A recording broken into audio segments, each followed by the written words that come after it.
क्या आपने कभी गौर किया है, या गौर ना भी किया हो तो मैं आपको बता दूं कि सूरज जब तुलू हो रहा होता है तो सूरज के ऊपर आने से कुछ देर पहले हमें रोशनी नजर आने लगती है, बल्कि हमें सूरज ही कुछ पहले से नजर आना शुरू होता है और थोड़ा सा पिचका हुआ होता है। और इसी तरह गुरूब के वक्त इसी का उलट हो रहा होता है, यानी सूरज पिचका हुआ तो नजर आ रहा होता है, लेकिन गुरूब होने के कुछ देर बाद तक हमें सूरज नजर आता रहता है। ऐसा क्यों होता है भाई?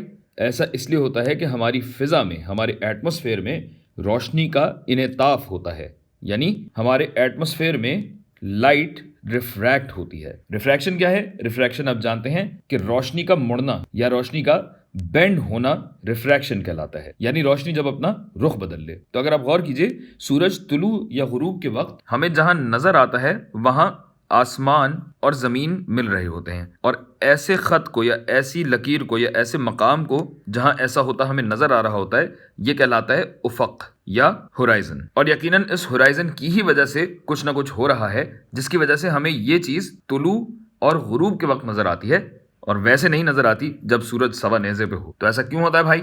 ऐसा इसलिए होता है कि आप जानते हैं कि दुनिया घूमती रहती है, और इस दुनिया पे एक पॉइंट पे होने की वजह से हमें ऐसा लगता है कि सूरज घूम रहा है, जबकि ऐसा नहीं है। ये बात तो गैलीलियो साहब ने भी बता दी थी। अच्छा, तो हम अगर यहाँ खड़े हैं तो इस सूरज की शुआएं हम तक यूं पहुंचनी चाहिए, कुछ यूं करके, लेकिन दरअसल होता क्या है कि इस होराइजन पे, इस उफक पे हमें यह नजर आ रहा होता है, या हमारी नजरों को कुछ ऐसा धोखा मिल रहा होता है, या ऐसा धोखा महसूस हो रहा होता है कि सूरज दरअसल यहाँ कहीं है। गोया हम तक सूरज की असल रोशनी तो नहीं पहुंच रही होती, ये अपना रुख बदलने के बाद सूरज की रोशनी हम तक पहुंच रही हो। इसके लिए जरा हम पहले उफक पे क्या हो रहा होता है ये देखते हैं। देखिए भाई, उफक पे जब ये रोशनी, सूरज की रोशनी जब यहां तक पहुंचती है तो रिफ्रैक्ट होती है। ये हम आपको बता चुके हैं।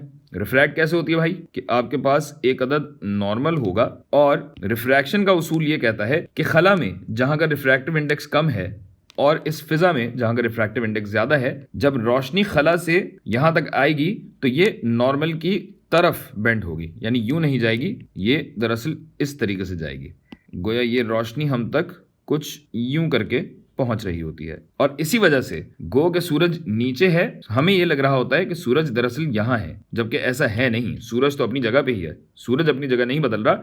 इस फिजा की वजह से, इस एटमॉस्फेयर के रिफ्रैक्टिव इंडेक्स की वजह से रोशनी रुख बदल कर हम तक पहुंच रही होती है। इसीलिए सूरज जब तुलू हो रहा होता है तो हमें यह नजर आता है कि गो के सूरज ऊपर दरअसल आया नहीं है, लेकिन हमें ऊपर आया हुआ नजर आ रहा होगा। और इसी का उलट गुरूब के वक्त हो रहा होता है कि सूरज जब नीचे जा चुका हो तब भी हमें नजर इसलिए आ रहा होता है कि लाइट बेंड हो रही होती है, बल्कि ये कहिए कि सूरज का अक्स है जो हम तक पहुंच रहा होता है। ठीक है भाई। दूसरी बात यह है कि सूरज पिचका हुआ क्यों होता है भाई? यहां जैसे आपको नजर आ रहा है कि थोड़ा सा पिचका हुआ है, ये एलिप्स बन रहा है, बेज़वी बन रहा है, और ये भी इस वजह से होता है कि सूरज का निचला वाला हिस्सा और ऊपर वाला हिस्सा जाहिर है कुछ फासला रखते हैं, तो नीचे वाले हिस्से की रोशनी अलग तरीके से बेंड होगी या अलग रेट पे बेंड होगी, और ऊपरी सतह की रोशनी अलग शरह पे बेंड होगी, अलग शरह पे अपना रुख बदले। तो इस वजह से ये रोशनी आपको पहले बेंड होती हुई नजर आएगी और ये वाली रोशनी बाद में बेंड होती हुई नजर आएगी।